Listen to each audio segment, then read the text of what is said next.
Hello Bihari बाबू। Hello Haryanvi छोरे। कैसा लग रहा है हरियाणा में? आप अब रह रहे हैं, मेरे ख्याल से 1-2 साल हो गए। 3 साल ऑलमोस्ट, हाँ 2 साल तो डेफिनेटली, तीसरा साल चल रहा है। हरियाणवी मेजबानी कैसी लगी आपको? हरियाणवी मेजबानी बढ़िया है। हरियाणवी सब कुछ अच्छा ही है। तो अभी आप सुना निकल रहे हो हरियाणा से? हाँ, अभी सोच रहे हैं दिल्ली शिफ्ट होने का। हाँ। पर उसकी वजह ये नहीं है कि कैबिनेट में मुझे कोई पोजीशन मिली है। तो बेटी लेकिन का, पावर हाँ, सेंटर के नज़दीक जा रहे हो? कहने के लिए चलो मतलब अच्छा है। ख्याल यही अच्छा है। अभी असली वजह बता रहा था, लेकिन यही सही कि काफ़ी हर रोज़ किसी न किसी बड़े मिनिस्ट्री से फ़ोन आ जाता है, तो इसलिए सोचा दिल्ली चला जाऊँ। अच्छा। क्या नहीं, लेकिन असली वजह यह है कि बेटी अभी 3.5 साल की है, उसका नर्सरी में दिल्ली में ही एडमिशन हुआ है। तो अच्छा। अब तो आप एक बार बच्चे वगैरह होते हैं तो वही आपका सबसे बड़ा कंस्ट्रेन हो जाता है। तो अब हमारा वो कंस्ट्रेन है कि वो जो स्कूल है उसके आसपास कहीं आप ढूंढ लें कुछ रहने के लिए। तो वही चल रही है, इसलिए हरियाणा छोड़ रहे हैं। नहीं तो सर जी के आगोश में जाने का ऐसा कोई ख्याल था नहीं। मैंने सुना है कि आदमी बदल जाता है, पेरेंटहुड चेंजेस यू, ऐसा है? बिल्कुल, बदलना पड़ता है, नहीं तो आप पेरेंट बने ही क्यों। ये जो वोक वाले हैं ना कि हम शादी नहीं करेंगे या शादी करेंगे तो बच्चे नहीं पैदा करेंगे, कौन सी बड़ी बात है।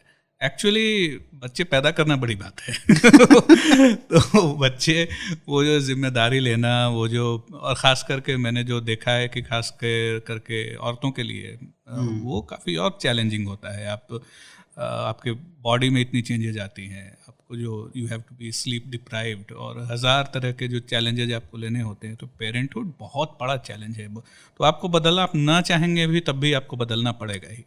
तो उस हिसाब से मतलब बच्चे करना ना करना वो पर्सनल चॉइस है। थोड़ा बहुत लिबर्टेरियन आज भी जिंदा है मुझ में। अच्छा। तो वो अपनी जगह है, लेकिन इन दोनों चॉइसेस को बहुत ग्लोरीफाई करना, वो मेरे को, जैसे वो लोग ग्लोरीफाई करते हैं कि अरे वंश बढ़ाना कौन सी बड़ी बात है, हम नहीं करेंगे, बच्चा पैदा ही नहीं करेंगे, कौन से राजा महाराजा हाँ हो? ये वो तो दैट्स, वो ग्लोरिफिकेशन आई डोंट थिंक वो actually much more challenging is कि आप वो करो। वो करना ही ज़्यादा मुश्किल है। एक अच्छा पेरेंट बनना वो काफ़ी काफ़ी मुश्किल। नहीं, आप में क्या बदलाव आया? थोड़ा कम सोया हूँ। हम्म। अब नहीं, अब थोड़ा आपको समझना पड़ता है धीरे धीरे। अब मुझे लगता है मैं एक बेहतर पति भी हो रहा हूँ। एक बार जब बच्चा, यानी अब बेटी जब आई है, तो चीज़ों को समझना, थोड़े थोड़े चेंजेस आ रहे हैं। कैसे? समझते हैं, आप देखते हैं ना, आपको कई बार हमको तो जो वैसे कि वैसे लगते हो। अभी तुरंत अभी तुम्हारी शादी हुई है, क्या होगा अभी तो, लेकिन एक जो औरत की नज़र से चीज़ें जो देखनी होती हैं, वो कई बार आपको वो प्रत्यक्ष नहीं होता आपके सामने। शादी के बाद जो उसमें चेंजेस वगैरह जो आ रहे हैं, लेकिन यहाँ तो आपको साफ दिखेगा कई सारे कि वो सो नहीं पा रही है, उसके पर्सनल लाइफ में उसके लिए अपनी टाइम नहीं बचा है, क्योंकि बच्चा इतना टाइम ले रहा है वगैरह वगैरह। तो फिर आप उसके सेक्रीफाइसेस वगैरह को बेहतर समझते हो। तो वो एक तरीका होता है कि जिससे आपको चेंज होते हो। रिस्पॉन्सिबल बन हाँ, जाते आपको हो थोड़ा। रिस्पॉन्सिबल बनना ही पड़ेगा। आई मीन अदरवाइज आप बिल्कुल भाव शून्य हैं, जो कि थोड़ा बहुत ट्विटर वगैरह बना देता है आपको। लेकिन दिन भर, हाँ, हाँ। वैसे ये काफ़ी इंटरेस्टिंग है कि क्लब हाउस पे जैसे अभी बहुत रश हो रहा है लोगों का, वहाँ पे ज़्यादा जुड़ रहे हैं। और ट्विटर पे जो वो सेम लोग हैं, उनका क्लब हाउस पे रिएक्शन बहुत अलग है। बिल्कुल, दे आर वेरी पोलाइट हाँ। क्लब मुझे हाउस देख पे। लो भाई आप। आप तो आते ही नहीं ना क्लब हाउस पे, क्या हाँ, कर। क्लब हाउस पे नहीं आता, लेकिन अभी सामने ही बैठा हूँ, या किसी भी पर्सनल 1-to-1 कम्युनिकेशन में I am very different person. हाँ, इसका बहुत अंतर है कि जब आप फेस टू फेस होते हो, या even you are talking, like if you are listening to someone's voice, right. If you feel that presence, तो वो बहुत अंतर होता है जब आप सीधा मतलब टेक्स्ट देख के, हाँ मतलब फोड़ दो, ये कर दो, राइट इसको राइट राइट, हाँ, वहाँ ट्विटर पे लड़ाई तो कर आप लो। दिन भर वही चलता रहता है। हाँ। और वो किसी ने कहा है ना कि मीडियम इज द मैसेज, तो वो actually you get to understand these things, कि जैसे आपकी मैसेजिंग बिल्कुल डिफरेंट हो जाती है the moment you go on to Twitter. आप क्लब हाउस पे कुछ और बोलोगे, सामने ऐसे बैठे हैं तो कुछ और। ऐसा नहीं है कि बिल्कुल इनकोहेरेंट बातें बोल दोगे या बिल्कुल अलग अलग चीज़ें बोल दोगे, लेकिन टोन में, आपके अप्रोच में काफ़ी फ़र्क पड़ जाता है। तो ये कह सकते हैं कि ट्विटर का बहुत ही करप्टिंग इन्फ्लुएंस है कम्युनिकेशन में, ह्यूमन कम्युनिकेशन में। In a way yes, I would not deny that. मुझे खुद कभी कभी लगता है अगर मैं दिन भर ट्विटर मोड में ही रहूं तो it's not going to help. वो पर्सनल लाइफ में भी आपके इशू कर सकता है। तो you do need that detoxification जो बोलते हैं, थोड़ा तो है ही। और इट्स गुड एक्चुअली वो स्पेसेज या क्लब हाउस वगैरह आए हैं जब वहाँ ह्यूमन टच ज़्यादा है, जब आप किसी की आवाज़ सुनते हो। और एक्चुअली लोग ज़्यादा पोलाइट हैं, ट्विटर में तो एक दो ट्वीट के बाद ब्लॉक। यहाँ तो हो सकता है कि नहीं ठीक है, let's agree to disagree, although I hate this term, लेकिन ये चीज़ बोल के आप चलो छोड़ो, वो करो, अगली बार कहीं आ जाएंगे वगैरह। लोगों का अलग ही व्यक्तित्व हो जाता है ट्विटर पे ना। रियलिटी में कुछ और होता है और ट्विटर पे कुछ और ही सामने आता है। कुछ सामने में कुछ। तो बिहारी बाबू कहा, आपको कैसा लगा?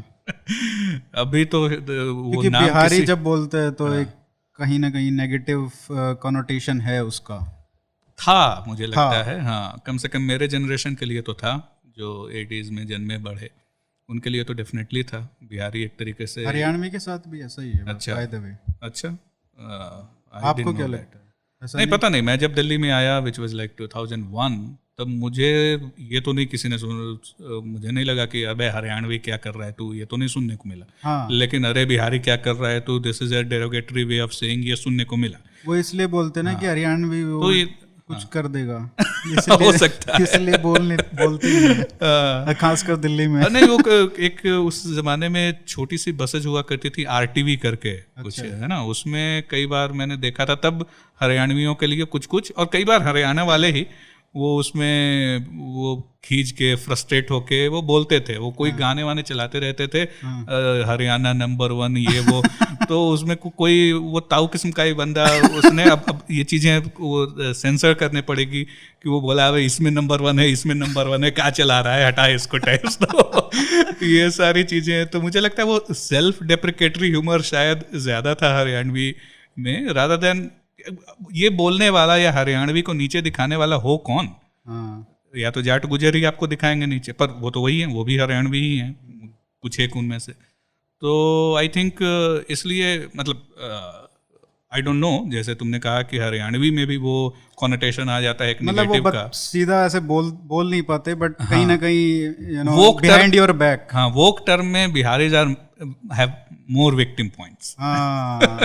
ये विक्टिमहुड पॉइंट्स का बहुत रोचक किस्सा है, क्योंकि हम देखते हैं कि कुछ ग्रुप्स एक वोक टर्मिनोलॉजी कह लो, चाहे उसको मार्क्सिस्ट कह लो, चाहे लेफ्ट का कह लो, सारे अब तो मिलते कॉन्फ्लुएंस हो रहा है सबका। बिल्कुल। तो इसमें क्या है कि सबसे ऊपर कौन है हायरार्की में, सबसे ज्यादा विक्टिम पॉइंट्स किसके हैं? अगर वोक के नजरिए से देखें तो ऑब्वियस सी बात है कि मुसलमान सबसे ज्यादा विक्टिम है, हर गली में लिंच हो रहे हैं उनके हिसाब से। तो फिर दलित का आएगा, बाद में दलित इसलिए क्योंकि हमें तो साफ दिखता है कि जब भी मुसलमान और दलित में क्लैशेज होते हैं तो इनकी जबान नहीं खुलती, पक्ष नहीं लिया जाता। हाँ, नहीं लिया जाता। तो सब तो टॉप प्रेफरेंस में तो मुसलमान ही आते हैं, फिर दलित ज़बरदस्ती उनको पॉलिटिकल चीज़ों के लिए घुसा देते हैं क्योंकि it's convenient, but they need Muslims और they need Islamist rather as an ally. They might not necessarily need Dalits as ally, except when they need to shut you down, कि तुम ऑप्रेसर हो, तुम हायर कास्ट हो, तुम ब्राह्मण हो, तुमने इनको ऑप्रेस किया है। तो that's the only utility of Dalits. तो जब अपर कास्ट और दलितों का क्लैश होता है, उनके बीच में कोई लड़ाई होती है, तो ऑप्रेसर और ऑप्रेस्ड का वो तो उनका फ्रेमवर्क ही है ना, और तो कोई रिलेशनशिप है ही नहीं। जब मुस्लिम और दलितों का क्लैश होता है तो वहाँ पे वो तब वो वोक से लिबर्टेरियन या क्लासिकल लिबरल होने की कोशिश करेंगे।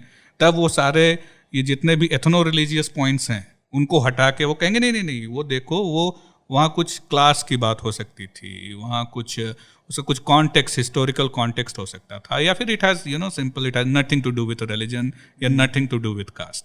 जो मैंने अपनी पहले ही मैं ही घुस जाता हूँ कि बुक में भी लिखा है कि भैया कि जैसे ही अगर एक ब्राह्मण या यूँ कहें कि एक राजपूत और एक दो ड्राइवर्स हैं वो आपस में टकरा जाएं, तो और उसके बाद अगर लड़ाई हो तो ऐसा कोई दुनिया का लेफ्टिस्ट नहीं है, वोक नहीं है जो कि उसमें कास्ट नहीं घुसाएगा। और अगर उस वही दलित या मुसलमान या फिर या हिंदू मुसलमान कह दें, तब वो कहेंगे नॉर्मल लड़ाई को भी कम्युनलाइज हाँ, तब कहेंगे कि नहीं, तब कहेंगे डोंट कम्युनलाइज द क्राइम। और ऐसे अगर जात जहां हो तब तो आप छींक भी देंगे, उसमें न कहीं वो जात ढूंढ ही लेंगे। जो भी हिंदू कास्ट जो है, जो भी अपने आप को कास्ट ज्यादा दिखाती है, राइट, उसको हमेशा प्रेफरेंस देते हैं, राइट। और जो भी हिंदू बनने की कोशिश करता है उसको, चाहे वो दलित है चाहे वो कोई भी है, राइट। तो इसमें अगर मान लो कि और एक और इंटरेस्टिंग फिनोमेना ये है, बहुत ही रोमांचक, कि मान लो कि मुस्लिम ओप्रेसर है और हिंदू ओप्रेस्ड है, मान लो लिंचिंग का ही केस है, हाइपोथेटिकल क्या होता ही है, हाँ बिल्कुल होता है, लेकिन यहाँ पे अभी अभी बात करने, क्योंकि एग्जाम्पल नाम नहीं याद आ रहा है इसलिए। तो उसमें क्या है कि कम्युनल इंसिडेंट है, शॉर्ट पता है आपको कि ये कम्युनल ये इसका रिलीजन की वजह से लिंचिंग हुआ है, लेकिन वहाँ पे रिलीजन, हर कोशिश होगी कि वहाँ पे रिलीजन ना लाया, उसको सेक्युलराइज करने की कोशिश करेंगे। लेकिन अगर मुस्लिम का लिंचिंग होता है और हिंदुओं ने किया है, तो बेशक मान लो चोर है, वो घुस गया, उसको मार दिया, वो एक सेक्युलर है, कोई भी वो उसके इसलिए नहीं मारा क्योंकि वो मुसलमान था, तो वो क्योंकि चोर था इसलिए मार दिया, लेकिन उसको कम्युनलाइज करेंगे। हमने झारखंड में भी देखा तबरेज़ अंसारी का जो केस था। तो ये भी बहुत इंटरेस्टिंग फ्रेमवर्क है, राइट। लेकिन इसमें ये समझ में नहीं आता कि ये लेफ्ट वाले और इस्लामिस्ट ये अलायंस क्यों कर रहे हैं, ये इनका क्या, लेफ्ट वालों का क्या इंसेंटिव है, इनको क्या फ़ायदा होता है कि इनके साथ इनका पक्ष लेते हैं? मुझे लगता है सबसे बड़ी वजह है, 2-3 वजह है। सबसे बड़ी वजह है कि दोनों के कॉमन एनिमी एक है। तो कई बार जब आप एक ही बंदे को नफरत करते हो तो आप दोस्त बन जाओगे तो एक वो तरीका है कि अगर आप में जितने भी जो so called non Hindutva elements हैं, या रादर यूँ कहें कि एंटी हिंदुत्व एलिमेंट्स हैं, उनसे अगर आप ये पूछो कि भैया तुम्हारा टॉप एनिमी कौन है, तो सबके ज़बान पे हिंदुत्व आएगा। लेकिन हिंदुत्व में जो 1000 किस्म के लोग हैं, अभी खासकर ट्विटर वगैरह पे तो बिल्कुल दिख रहे हैं उसमें तो किसी के टॉप पे आपको इस्लामिस्ट आ जाएंगे, किसी को इवेंजेलिकल्स आ जाएंगे, किसी को वोक आ जाएंगे, और आजकल तो कुछ लोगों के लिए टॉप आरएसएस ही ख़राब है कि इन्होंने ही सब कुछ ख़राब किया है। तो आपके जो टॉप एनिमीज़ हैं हिंदुत्व साइड में, वो सब के सब अलग हैं, उनके लिए सबका टॉप एनिमी हिंदुत्व ही है। तो एक कॉमन एनिमी के अराउंड गोल बंद होना उनके लिए आसान हो जाता है when as compared to us. तो एक वजह तो वो है। दूसरी वजह जो मुझे लगती है कि जो लेफ्ट है उसका जो स्ट्रीट पावर है वो सिर्फ और सिर्फ कुछ रूरल एरियाज़ में ही सीमित है, मतलब जो माओइस्ट वगैरह हो गए या वो हैं। अगर अर्बन एरियाज़ में आपको स्ट्रीट पावर चाहिए तो वो आपको इस्लामिस्ट से ही दे सकते हैं, वो लेफ्ट नहीं दे सकता। अर्बन एरियाज़ में जो लेफ्ट का कंस्टिट्यूएंसी है वो तो काफ़ी नाजुक हाई फाई वाला कंस्टिट्यूएंसी है तो वो सड़कों पे जो ठेला चला रहा है और जिसके मसल्स वगैरह बने हैं वो अब लेफ्ट के साथ कहाँ है? वो तो हो सकता है वो जय श्री राम बोलने वाला हो। तो अर्बन एरियाज़ में मसल पावर आपको दे सकते हैं इस्लामिस्ट से। तो एक तो वो प्रैक्टिकल मुझे लगता है वो अलायंस है। लेफ्ट ने जाने अनजाने में ये चीज़ रियलाइज़ की है कि हमें अगर अर्बन एरियाज़ में मसल पावर चाहिए, अर्बन नक्सल तो एसी में बैठने वाले लोग हैं, अगर सड़कों पे हंगामा करने वाले चाहिए तो इस्लामिस्ट्स आर द बेस्ट एलाई। तो ये दो वजह तो मुझे काफ़ी वो लगती है प्रैक्टिकल, जिससे ये आ जाते हैं। और तीसरा, जहाँ हिंदूज़ को हम ऐसे भी सेल्फ फ्लैगलेशन काफ़ी करते हैं, लेकिन वहाँ मुसलमान काफ़ी आगे रहे हैं और उनके साथ कुछ ऐसे फैक्टर्स थे भी कि जिसके कारण वो आगे रहे हैं कि उन्होंने अपनी नैरेटिव को लेफ्ट के हिसाब से बहुत जगह अलाई कर लिया है, even though they are completely right wing, लेकिन somehow they have started using the same buzzwords that the left likes, operation को लेके इस तरह की चीज़ों को लेके। और उन्होंने अब वो कौन है जो यूएस में बांधती है सर पे, रशीदा तलाइब, हाँ, इस तरीके के जो लोग हैं जो obviously they are right wing in terms of religious beliefs, लेकिन वो आराम से आपको विंग इन पॉलिटिक्स, हाँ, लेकिन वो सारे बज़वर्ड्स वो यूज़ कर लेते हैं, या फिर इस्लामिक सोशलिज्म किस्म के आइडियाज़ जो कि कहीं ना कहीं शायद हिंदूज़ उसमें थोड़े पीछे रह गए कि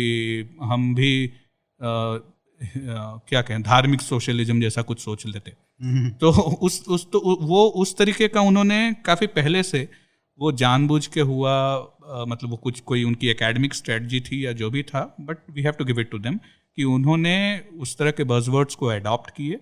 और because most of the Muslim world was in a way at loggerheads with US, जैसे चाहे ऑयल के कारण या जिसके भी कारण, तो जो गिल्ट भी है। हाँ, तो जो वेस्टर्न लेफ्ट है वो उसको ये कन्विंस करने में कामयाब रहे कि the Muslim world is oppressed, even though internally कुछ और भी बात हो या जो भी हो, तो उस हिसाब से तो that's how they could ally. तो एक इंटेलेक्चुअली भी उन्होंने वो बाकायदा प्लान किया गया, या ऐसे ही हो गया जैसा कि मैं इंडिया में कह रहा हूँ कि चूँकि कॉमन एनिमीज सेम थे।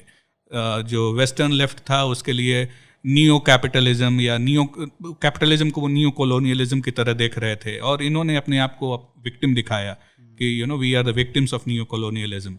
तो वहाँ they could convince the white left, the western left, कि we are with you, and they allied. और वहाँ that's where the tragedy is that we couldn't, अब तुम्हारा जो पहला एपिसोड था साई के साथ, that is something that should have been done by us 50 years back, for example, कि आप वो दिखाएं कि we are the victims of colonialism।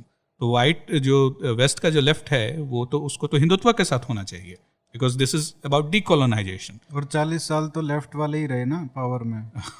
Indira Gandhi थी, जवाहरलाल नेहरू थे, उनसे बड़ा जिन्होंने लेफ्ट को बढ़ावा दिया, और इंदिरा गांधी ने एकेडमिक्स में जितना बढ़ावा दिया, राइट, तो फिर भी वो नहीं कर पाए। राइट, तो वो एक तरीके से हिंदू थॉट्स की प्रॉब्लम थी, या फिर हिंदू लीडरशिप कह लें, जो गांधी और नेहरू को ही हम कहेंगे हिंदू लीडरशिप वही थी। लेकिन कहीं ना कहीं तो फंडामेंटल प्रॉब्लम है, क्योंकि आज भी अगर हम देखें बीजेपी का देख लो, आरएसएस का देख लो, कोई नैरेटिव कंट्रोल नहीं कर पाते हैं। अभी भारत सरकार का ही देख लो, कहने को हिंदू सरकार है, मानते हैं लोग, इस साइड वाले भी और उस साइड वाले भी, लेकिन वो भी ना इंटरनेशनल मीडिया में, ना बल्कि पाकिस्तान जिसका कोई इंटरनेशनल क्लाउड है नहीं, वो ज़्यादा बेटर मैनेज कर पा रहा है इंटरनेशनल मीडिया। उसका कॉन्टेक्स्ट वही है ना जो हमने अभी बात की, कि दशकों से उन्होंने जो leftist narrative, global leftist narrative जो है, उसमें वो फिट बैठ गए। उन्होंने दिखा दी, इंडिया में तो कोई इन्वेड नहीं किया ना 1947 के बाद। अगर सपोज चाइना को छोटा बहुत लेफ्ट ही है, बट इमेजिन कि फॉर एग्जांपल गोवा फिर भी इंडिपेंडेंट स्टेट होता, सपोज कि वो इंडिया में नहीं रहता और वो फ्रांस वगैरह को लेके, पुर्तगाल वगैरह को लेके हमारी खींचातानी चलती रहती, और कहीं ना कुछ उस तरीके का रहता, और हम अपने आप को उस नैरेटिव के साथ दिखा पाते कि we are the oppressor and the West is still oppressing us, which is what Muslim world could very successfully do it, even though they themselves they become rich and richer, इतने सारे sovereign nations हैं उनके, but still the Muslim narrative could come up with this narrative कि they are oppressed।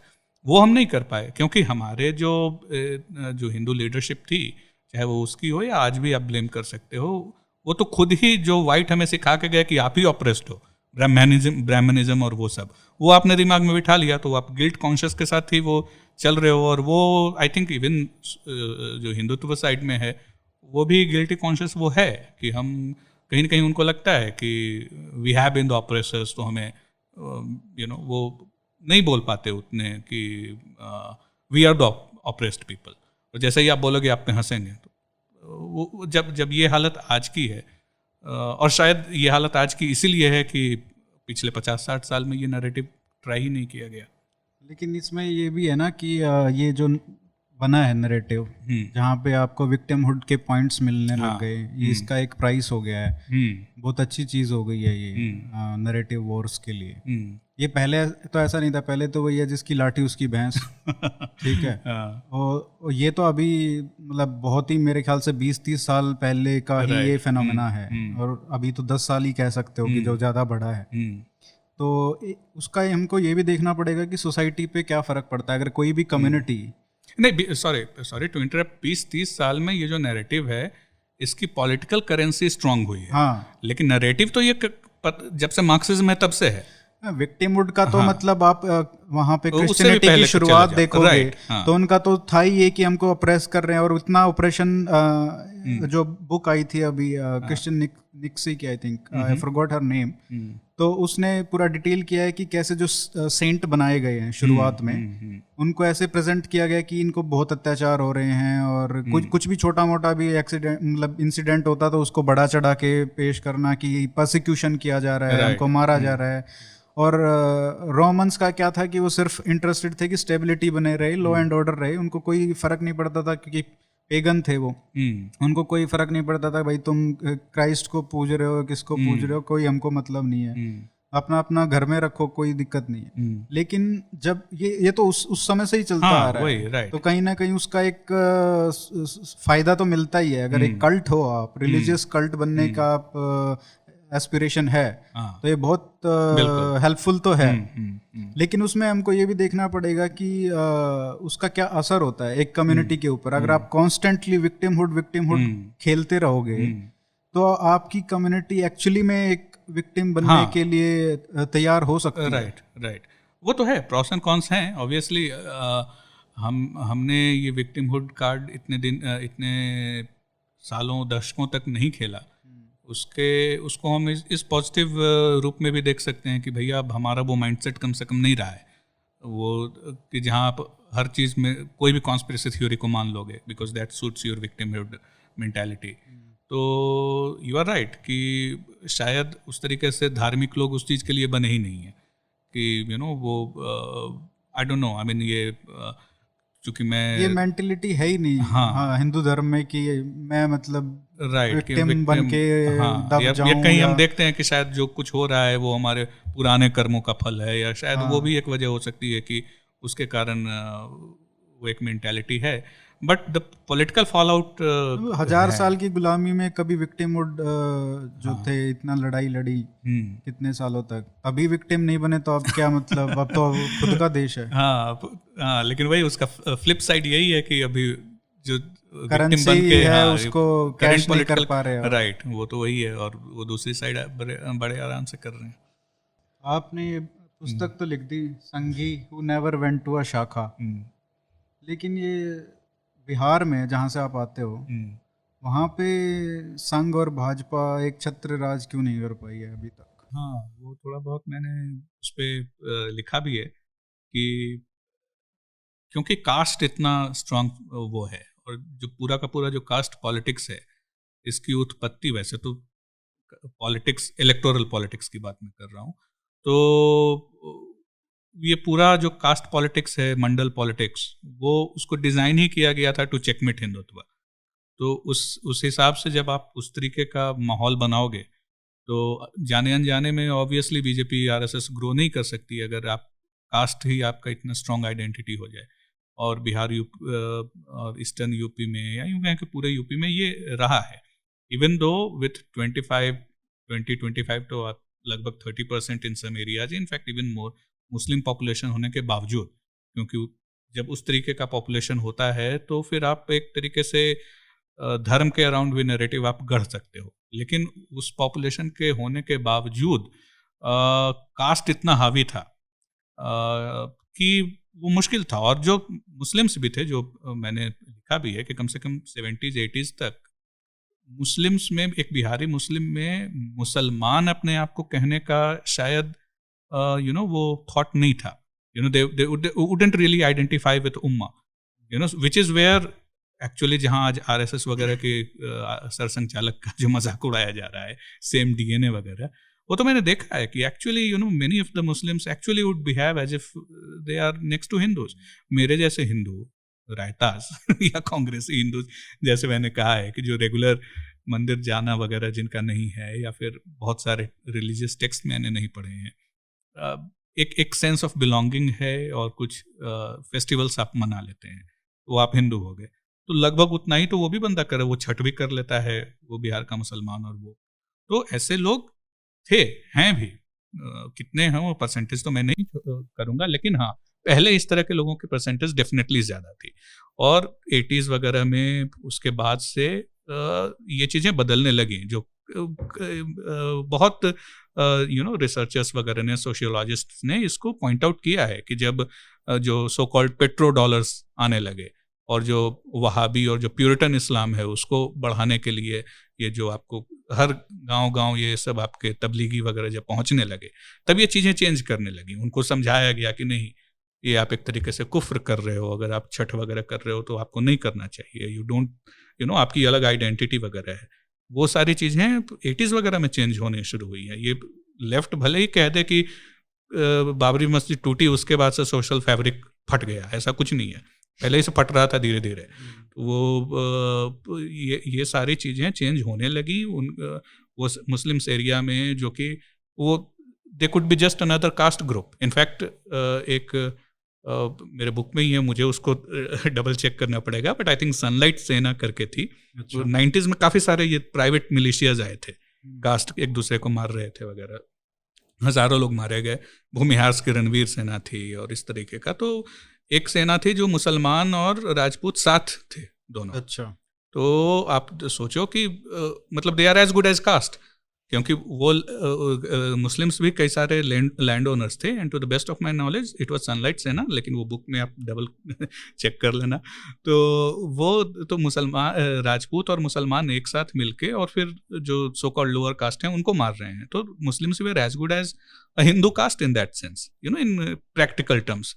तो उस हिसाब से वो आप एक हिंदू, जब हिंदू मुसलमान की बात आती है तो अलग बात हो जाती है। हाँ, लेकिन नॉर्मल प्रैक्टिसेस में हाँ, काफी ऐसे थे कि आप जैसे कुछ लोग बोलते हैं इंडिक मुस्लिम, राइट। तो इसलिए तो दो वजह रही है कि कास्ट इतना हावी था कि मुस्लिम्स भी एक तरीके से आप फॉर ऑल प्रैक्टिकल पर्पसेज एक अलग कास्ट किस्म के काम कर रहे थे, जो अपनी सेना बना के दूसरे हिंदू कास्ट को मार रहे हैं एक हिंदू कास्ट के साथ मिलके। इस तरह की जब चीज़ हो तो उसमें हिंदुत्व कैसे ग्रो करेगा, और वहाँ इस जो सबाल्टर्न हिंदुत्व है उसको कई लोग मॉक करते हैं, बट दैट्स अ ट्रूथ। उसके कारण फिर धीरे धीरे वो चीज़ें बदलने लगी जब, और दो वजह रही। एक जो ये सो कॉल्ड सबाल्टर्न हिंदुत्व है उसकी अपनी रही है, रोल रहा है, और दूसरा मुस्लिम्स में चीज़ें बदलने लगी जब उनको मोर प्यूरिटन होने का, मोर प्योर होने का उनको भी जो शौक चढ़ा। और एंड दैट्स एब्सोल्युटली रॉन्ग कि वो बाबरी मस्जिद के बाद हुआ है, बिल्कुल नहीं। वो सारा का सारा सुनियोजित तरीके से पैसे आए हैं उसके लिए। वो योगेंद्र सिकंद हैं, उनकी एक रिसर्च पेपर है जिसमें 80s वगैरह में ये सारी चीज़ें काफ़ी पैसे अरब वगैरह से आए थे कि अहले हदीस और इस तरह की चीज़ों को आप आगे बढ़ाएं, तबलीगीज़ को पैसे मिले, सलाफी इस्लाम, हाँ, इस तरह के को बढ़ावा दें। तो वो सारी चीज़ें 80s में शुरू हुई हैं जब वहाँ ऑयल वगैरह डिस्कवर हुआ, वो अमीर हुए, यहाँ से लोग गए, वहाँ उन्होंने देखा, यहाँ से कुछ जो मुस्लिम गए, वो जो वापस आए उनको लगा नहीं वहाँ ये तो सच्चा इस्लाम ये है, यहाँ भी लोगों को आप समझाओ। केरला में जो आप देखो, अब तो वो कई तो केरला में आपको वैसे बांधे मिल जाएंगे वो शेख की तरह। तो इतना कल्चरल डिफरेंस हो जाता है इस तरह की चीज़ों के कारण। और आंखों से नज़र भी आता है कि जो मुस्लिम एरियाज हैं उसमें बड़े बड़े कंक्रीट आलिशान मस्जिद आपको अचानक 2-3 बने मिल जाएंगे वगैरह वगैरह। तो एक पूरा का पूरा इकोनॉमिक इकोसिस्टम भी उसके अराउंड पनप रहा है। तो उसकी वजह से 80s वगैरह में, और फिर ऑब्वियसली राम जन्मभूमि और ये सारी चीज़ें हुई जहाँ से फिर हिंदुत्व सेंटिमेंट्स भी बढ़ा और दे गॉट एन अपॉर्चुनिटी। लेकिन विदाउट दीज 2 फैक्टर्स बहुत मुश्किल था। जब कास्ट आप पे हावी हो तो ये हिंदुत्व टाइप की चीज़ कैसे, और वहीं पे जाके ये सब ऑप्टिमल सोल्यूशन है कि सबाल्टर्न हिंदुत्व का आप कर लें। तो ये कास्ट इतना हावी है, अभी भी होगा ही? हाँ होगा, मतलब मैं तो नहीं रह रहा, अब तो 20 साल से ऊपर हो गए बिहार में, बट अभी भी है। आई मीन वहाँ तो एक कहावत थी, या यूँ कहें कि लोग कहते थे कि बाकी जगहों पे लोग पूछते हैं हाँ हाउ आर यू, पहला नाम जानना चाहते हैं, फिर बाकी हाँ, और यहाँ सीधे कौन जात हो ही है। मतलब आप कहोगे कि हाँ मैं राहुल रोशन। तो आपके 2 नाम क्यों हैं ये, राहुल भी और रोशन भी? वो भी किताब में है ना। वो तो लेकिन है। चलो इंटरव्यू के लिए बिल्कुल बता दें कि सबको बताइए। हाँ, तो इस ये जो मेरा जनरेशन जो है इसमें कई सारे आपको ऐसे मिल जाएंगे, राहुल रोशन, हाँ, मैं बहुत सारे बिहारी दोस्त हैं अमित उनका, सुमन, बिल्कुल। राहुल राज वगैरह वगैरह, है ना, 2-2 नाम वाले। कुमार भी बहुत लोग लगाते हैं। हाँ, या तो सिर्फ कुमार लगा लेंगे, तो या यूजुअली है ना, तो सुमन सौरभ, गौरव सुमन, ऐसे वैसे करके। तो ये यूजुअली वही है कि आप अपना कास्ट सरनेम छिपाओ, और इनमें अधिकतर जो हैं ironically so called upper caste के होते हैं। कुछ वो भी होंगे जो सो कॉल्ड दलित्स वगैरह हैं, वो भी छुपाने के लिए वो कर सकते हैं, बट ज़्यादातर लोग आयरॉनिकली जो मेरे जनरेशन वाले हैं वो अपर कास्ट के हैं, जो अपना नाम छुपाना चाहते थे, because their parents in a way sensed कि रिवर्स कास्टिज्म आने वाला है। तो क्योंकि अब लाइक जब लालू यादव पहली बार जीता था, तो लोगों को लगा कि ये बंदा आराम से, ये जो हमारे पड़ोसी हैं ज्योति बासु, इसका रिकॉर्ड तोड़ देगा। ये कम से कम मेरे जात वाले उनमें तो ये ऐसा लग रहा था कि अब ये तोड़ देगा, मतलब 30-35 साल लगातार राज करने में, कि ये अब नहीं जाने वाला, क्योंकि कम्युनिज्म में रिकॉर्ड तोड़ दिया। वो तो अलग थी, लेकिन because it was such A potent demographic power that they have. अब बिहार में सिर्फ 4 फॉरवर्ड कास्ट हैं, बिहार में बनिया भी बैकवर्ड कास्ट में आते हैं। अच्छा। हाँ, पूरी दुनिया, भारत के हर जगह बनिया फॉरवर्ड में आते हैं, लेकिन बिहार में बनियाज भी बैकवर्ड में है। तो जब आपका इतना पोटेंट बैकवर्ड कास्ट का कार्ड हो, तो लोगों को यही लग रहा था ये बंदा अब नहीं जाने वाला लालू। और कहीं ना कहीं थोड़ा वो भी था, क्योंकि कांग्रेस उसी वक्त से करप्ट वगैरह थी, और उसी वक्त से लोगों को बहुत फ्रस्ट्रेशन भी था, तो थोड़ा बहुत ये भी था, जैसे कम से कम मेरे पेरेंट्स को तो मैंने सुना है कि चलो कोई नहीं, करप्शन तो शायद कम कर दे या कुछ चीजें तो सुधार दे। अब बाद में पता चला कि लालू के बारे में उनको ये लगता था कि लालू करप्शन सुधार देगा। बिल्कुल, क्यों नहीं, जब पहली बार आया था, पहली बार आया था, जब anti Congress and anti upper caste, तो जो एंटी अपर कास्ट सेंटिमेंट है उसको लेके तो ऑब्वियसली डर था, जिसके कारण लोगों ने सरनेम वगैरह भी चेंज कर लिया। लेकिन थोड़ा ये भी था कि चलो ये कम से कम अलग तो है, उनके जैसा नहीं है। कांग्रेस तो भैया थोड़ी करप्ट हो गई है, ये हो गई, ये जो कुछ चीज़ें सुधार देगा, बाद में चारा घोटाला हो जाएगा, ये सब हो जाएगा, और एक ही इंडस्ट्री पनपेगी वो अपहरण की, ये नहीं मालूम था किसी को। लेकिन जब पहली बार आया था तो लगा था कि ठीक है, हमारे कास्ट को गाली दे रहा है, वो कर रहा है, लेकिन कांग्रेस से तो अलग है, चीज़ें सुधर भी सकती हैं। सब के सब बिल्कुल बिगड़ गई वो अलग बात है, और उसके कारण वो हारा भी। लेकिन वो था तो हाँ, ये बात कहीं से कहीं चली गई, नाम वाली जो बात थी। नाम वाला जो, तो वही वजह वही थी कि जब आपको लगा कि ये बंदा इतना स्ट्रांग इसके साथ पूरा ओबीसी कार्ड के साथ आया है, अब ये नहीं जाने वाला, तो आप इन एंटिसिपेशन कई सारे चेंजेस करने लगते हो। तो उसमें से एक चेंज ये भी था कि भाई अपने को थोड़ा बिलो द रडार रहो, अपना पहले ही वहाँ पे भी मेरे ख्याल से हरियाणा में भी ये है कि ज़्यादातर लोग सरकारी नौकरियों की तरफ भागते हैं। तो बिहार में भी शायद ऐसा ही है, जहाँ पे भी थोड़ी प्राइवेट एंटरप्राइजेस कम होते हैं, वहाँ पे ये देखने को तो मिलता ही है कि एक परमानेंट जॉब है, जॉब सिक्योरिटी फॉर लाइफ है। तो वो भी एक कारण हो सकता है, क्योंकि अगर आपको प्राइवेट में जाना है तो आप क्यों नाम चेंज करोगे, राइट। वो भी हो सकता है। इनफैक्ट वो एक वजह रहेगी कि जब आप अप्लाई करोगे तो आपका नाम देख के ही आपको रिजेक्ट न कर दे टाइप्स।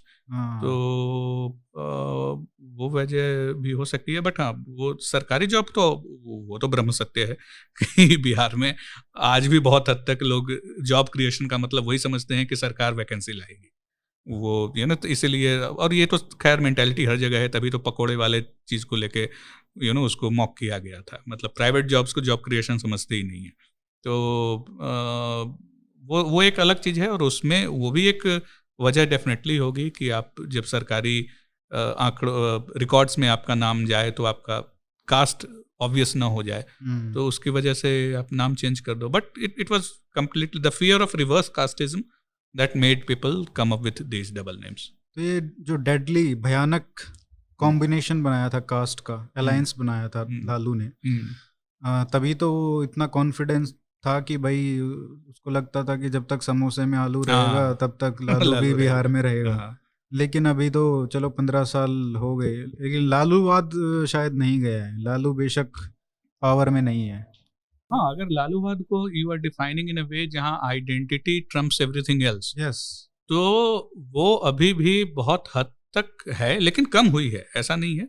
आई मीन तो अभी लोगों ने मतलब ये डबल नाम रखना बंद कर दिया है। आई एम नॉट श्योर, बट जैसे मेरे कजन्स वगैरह जो 90s वगैरह में बॉर्न हैं, कुछ मतलब दूर नहीं, दूर अभी दराज जैसे के, मान लो 2010 में कोई पैदा हुआ, 2015 में कोई पैदा हाँ, आई हुआ। थिंक तब कुछ लोग अब वापस जाने लगे हैं, जैसा या तो गोत्र का नाम लगा लेंगे, शांडिल्य वगैरह, अच्छा। या फिर पुराने जैसे शर्मा सिंह वगैरह लगाने लगे हैं। कुछ एक तो हैं कि अभी they have started going back, कि अब वो डर नहीं है, या फिर अब कोई मायने नहीं रखता। वो यादव को अपने ही is also proud of his Yadav surname, and Sharma should also be proud of his Sharma surname. तो ऐसी भी है। और मतलब it's a good question comes when I am trying to recall people around me. तो एनीवे मैं तो किसी से नहीं पूछता कि भैया, परिवार में कोई होगा, हाँ, वही कि जैसे- बच्चा जन्मा है तो ये थोड़ी ना पूछूंगा कि क्या सरनेम रखा है उसका, क्या नाम रखा है, यही पूछते हो आप। हाँ, ये भी है। सरनेम तो जाके वो 10th में स्कूल में पहुंचेगा तब जाएगा जाके। तब। हाँ, आप पले बड़े बिहार में, हम्म, और उसके बाद शादी किया आपने गुजरात। गुजरात में जाके, पढ़े भी वहाँ पे। हाँ, दोनों समाज तो बहुत बिल्कुल पेपर पे तो बहुत अलग हैं। ऐसे भी एक पूंजीवादी है, एक सामंतवादी, समाजवादी। सोशलिस्ट को क्या बोलते हैं? समाजवादी। समाजवादी। हाँ, तो एक समाजवादी है। हाँ, कास्ट का भी वहाँ पे शायद ज़्यादा है, हाँ, गुजरात में उतना नहीं है। उतना नहीं है, बिल्कुल। पैसे का जो एटीट्यूड है वो भी अलग है। वहाँ पे सब बिजनेस की तरफ, धंधों वो करने की कोशिश करते हैं शुरू से ही। बच्चे होते हैं तब से ही ट्रेनिंग शुरू हो जाती है। और वहाँ पे सब कोई आईएएस बनना चाहता है, कोई इंजीनियरिंग, कोई सरकारी नौकरी। तो ये समाज के स्तर पर कितना अंतर है दोनों में? बिल्कुल, जो सारी चीज़ें कही वो बिल्कुल सही है। जब मेरी शादी हुई थी और बारात जब आई थी, तो जो मेरे रिलेटिव्स हैं या एक्सटेंडेड रिलेटिव्स हैं, शादी का दौरान ही उनको ऐसा महसूस हुआ कि काफ़ी चीज़ें अलग हैं, and they were pleasantly shocked. You know, जैसे कि बारात में औरतों का इक्वली हिस्सेदारी होना, जाना, या फिर इवन डांस वगैरह करना। तो ये सब अब, हालांकि अब बिहार में भी ये सारी चीज़ें चेंज हो रही हैं। मेरे भाई की अभी शादी हुई थी हाल फिलहाल में, तो women you know kind of participated in that manner. Haryana में भी ये हाँ, सब ये होने लगा है। बट तो है ही, ऑब्वियसली दोनों समाज काफ़ी अलग है। एज यू सेड कि बिहार है समाजवादी है, सोशलिस्ट ही है। वो सरकार सब करे, सरकार, जैसे मैंने पहले कहा कि माई बाप सरकार। हाँ, जॉब क्रिएशन का मतलब सरकार लेके आए कि हाँ फला जगह इतनी भर्तियां होंगी, जबकि गुजरात में वैसा नहीं है। जब पहला अहमदाबाद, ये तो जो भी पिछड़ा राज्य होगा उसमें मोस्टली दिक्कत है ही। हाँ, तो और वो चीज़ मैंने भी महसूस की कि ये जो गुजरात के जो बंदे हैं, लड़के लड़कियां जो भी हैं, काफ़ी यंग एज से वो इंटरप्राइजिंग हो जाते हैं। मैं अहमदाबाद में जैसे ही मेरी जो एडमिशन हुआ था, पहले वीक में ही मैं ऐसे ही कैंपस वगैरह पे घूम रहा था, तो लोकल कुछ लड़के गार्ड वार्ड से थोड़ा रिक्वेस्ट करके अंदर घुस गए। फिर मेरे को पूछा, अच्छा आप यहाँ पढ़ रहे हो, ये है।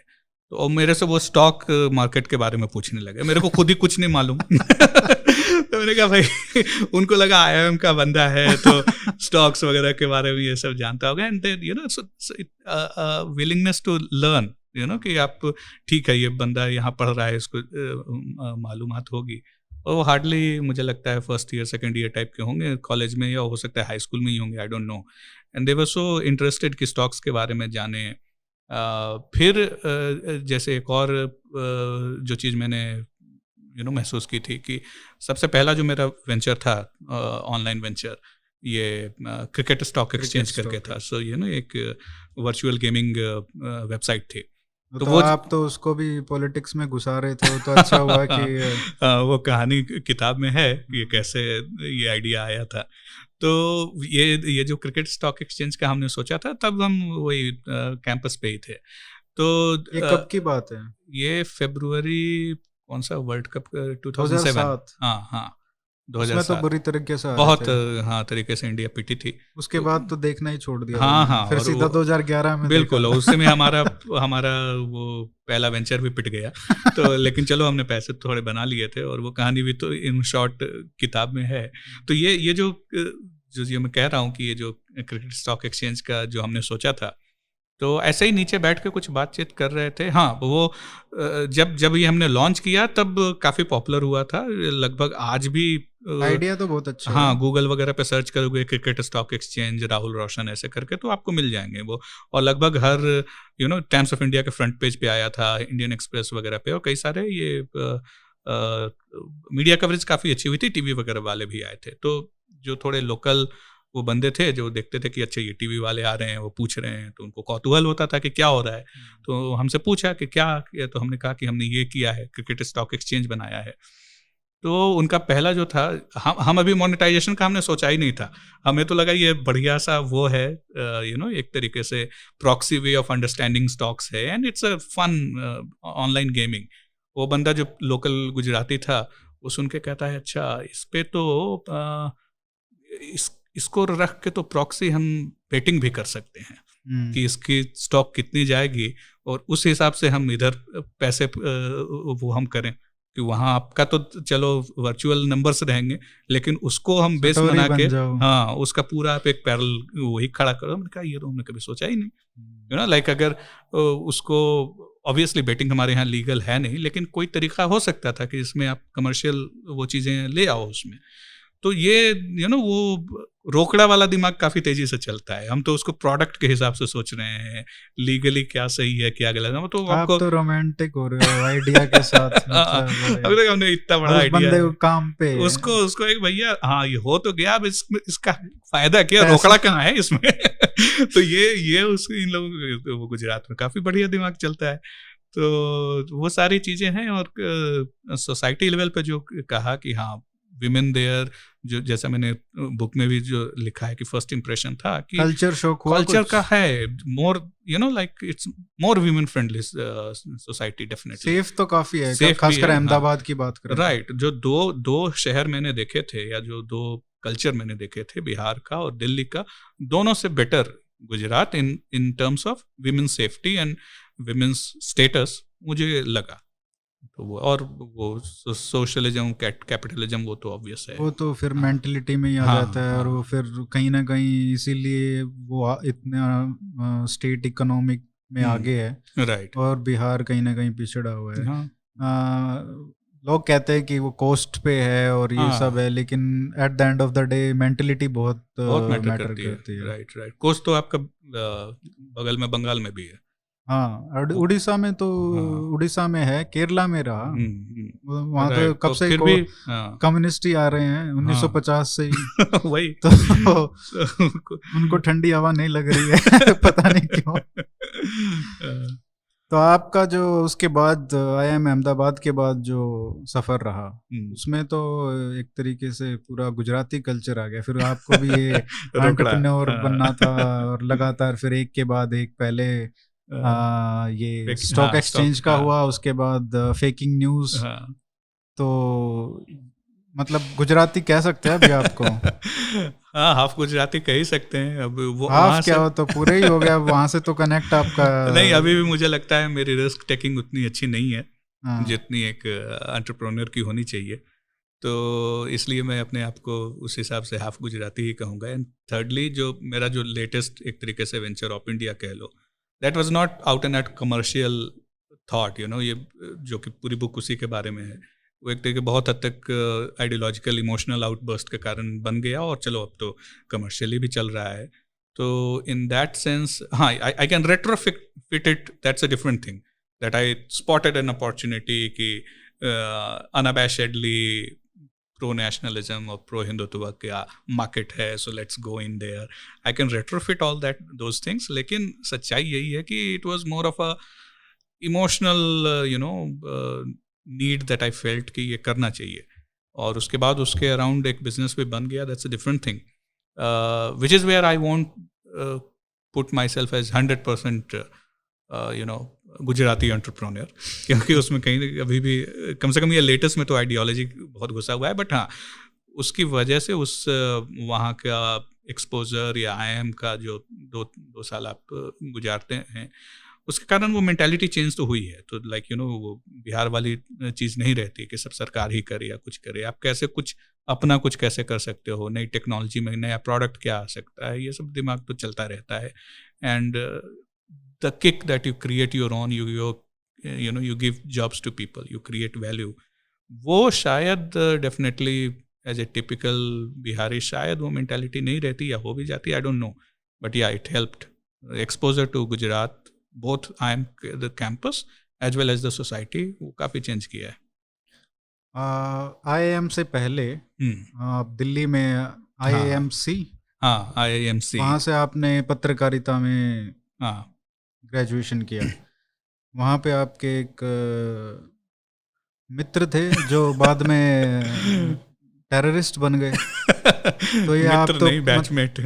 तो ये आप मतलब बैचमेट भी नहीं, दूसरे क्लास में था वो, दूसरे उसमें क्या कहते हैं, आतंकवादियों के साथ कहाँ मतलब पढ़े हुए लोग हो आप, क्या तो पढ़े लिखे आतंकवादी ही तो इंटेलेक्चुअल टेररिस्ट, वो तो एक्चुअल टेररिस्ट बन गया ना, राइट। तो नहीं, अब उसमें अब मैंने उसको थोड़ी ना वहाँ रिक्रूट किया था। तो इसमें अब मैं क्या कह सकता हूँ, आपको रिपोर्ट नहीं कर रहा हूँ NIA को। हाँ, काफी वो इंटरेस्टिंग वो कहानी बताओ। मैं बेर सराय में रहता था, क्योंकि वहाँ बॉयज़ हॉस्टल नहीं था तब IIMC में, तो कुछ एक अच्छे दोस्त बन गए थे जो कि हिंदी जर्नलिज्म में पढ़ते थे। तो उन क्लासेस में वगैरह में ब्रेक्स वगैरह में मैं चला जाता था, तो ये बंदा भी दिखता था, लेकिन उससे मेरी इतनी अच्छी कोई दोस्ती नहीं हुई थी। उससे पहली बार एक तरीके से बात तब हुई 9/11 जब हुआ 2001 में, जब हम पढ़ ही रहे थे, 9/11 की न्यूज़ आई, तो हमें एक क्लास प्रोजेक्ट दिया गया कि आप 9/11 पे रिपोर्ट बनाओ।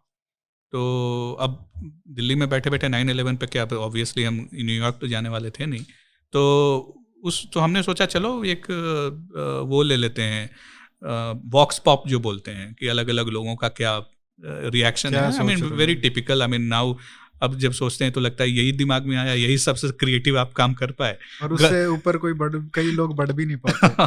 तो हमने कहा चलो यही कर लेते हैं, और हम इतने लेजी कि हमने कैंपस के बाहर भी हम नहीं गए, हमने कहा कैंपस पे ही जो मिल रहा है उसी से पूछ लो कि 9/11 के बारे में आपके क्या ख्यालात हैं।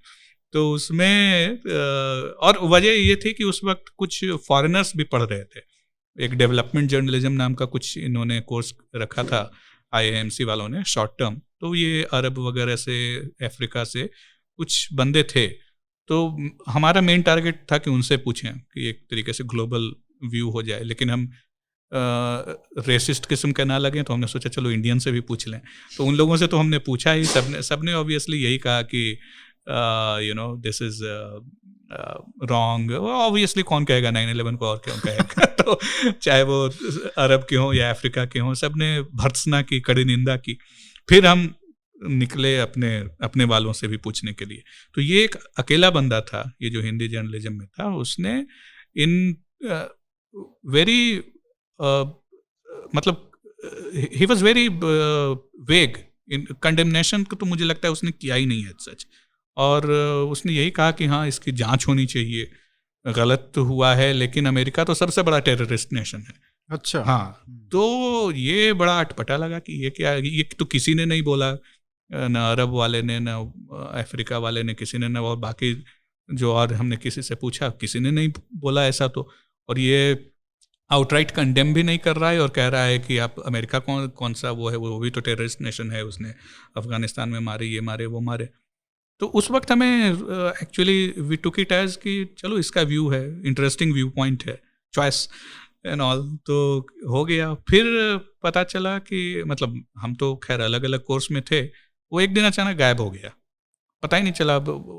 कई बार होता है, हमें लगा कि हो सकता है उसके पर्सनल प्रॉब्लम हो, मतलब मुझे लगा, क्योंकि मैं उसको एक आध बार ही पता चला कि फैमिली वगैरह की प्रॉब्लम होगी, गायब हो गया होगा।